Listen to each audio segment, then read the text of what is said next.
So we are using pure cultures of Faniaceae. We grow them for a couple of days, and for PNA fish we need to have a suspension. So what Lucia is going to do, she's picking up the biomass and transfer to, you can see the biomass, which is going to transfer to an Eppendorf with PBS. This is because she has 3 different strains she's testing today, and she already knows how much biomass she needs. This was previously optimized, but then she's going to confirm this by measuring the optical density on a spectrophotometer, because you do not want to have a very little amount of bacteria, but also if you have too much it's going to be difficult. Then trying to homogenize the solution.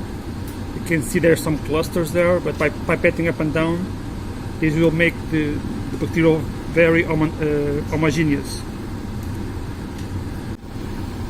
So this biomass, this is too much biomass, and Lucy is now going to make a dilution. In this case it's 1:2, but it can be different dilutions, and then she's going to confirm the OD on the spectrophotometer.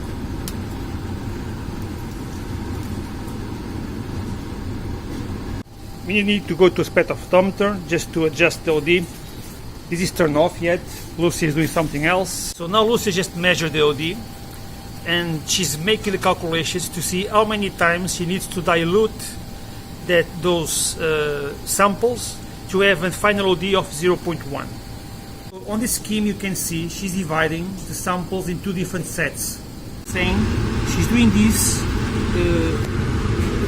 with probe and without probe, and this is to assess the autofluorescence. So after the calculations are done, she already knows how much volume of PBS she needs to add to each sample, and she's going to make the dilutions, adding a specific volume of PBS and then the rest of our sample. Okay, now goes the bacteria.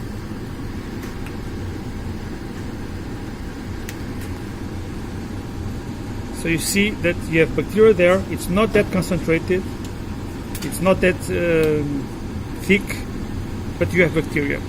We are using these slides with 10 wells. They cost the same as 6 or 3 wells, but of course with 10 wells we can use more samples. And because Lucia was testing many different species, many different times, we started using those. So here she's adding only 20 microliters per well. And now we need to wait for this to air dry. It takes at least 1 hour. So we're doing duplicates, and I mentioned before, one of the slides she's going to put the probe, and on the other one it's just counterstaining on one without the probe. With the probe is probe and counterstaining basically. And in 1 hour time we'll be doing the next step. We already have the samples that are dried, and we are on the chemical wood because this is the fixation step. And first is methanol. We're going to add methanol, and it takes, in our experience, around 15 minutes until it's dry.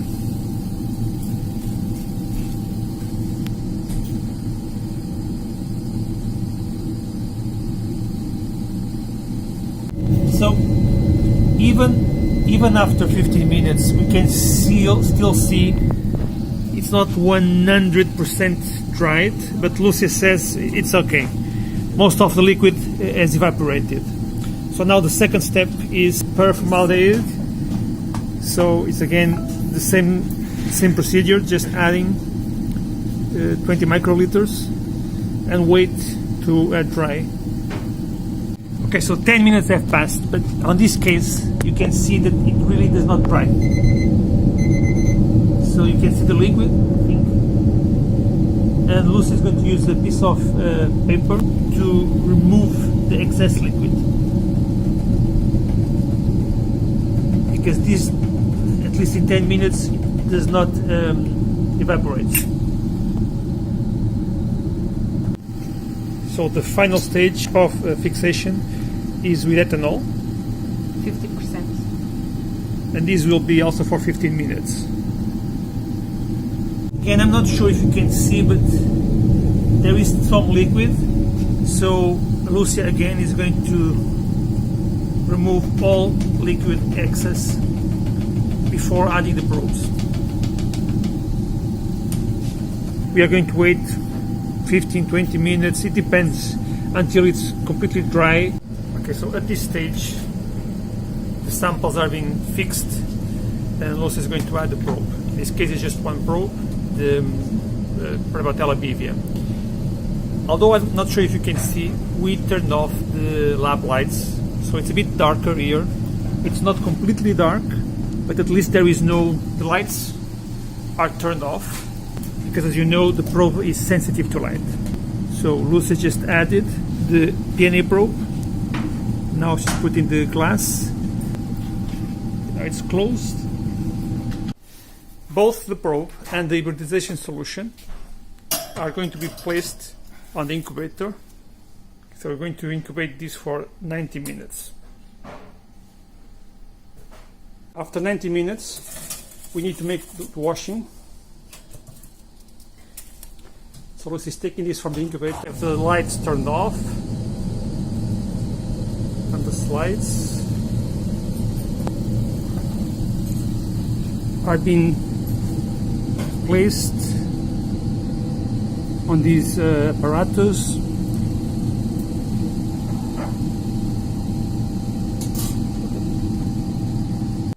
Again to the incubator for 30 minutes, and after these 30 minutes ready to go to the microscope. So now we are going to try to see the images on the microscope. Lucy will try to make the focal point first, and then we will see the images soon in the screen. So this is the image of Prevotella with counter staining, which is blue, and the DAPI filter is turned on. This is a field with the counter staining in blue. You can see a lot of cells, some clusters. Let me try to go closer. And now Lucy is going to see the same field but on the green channel.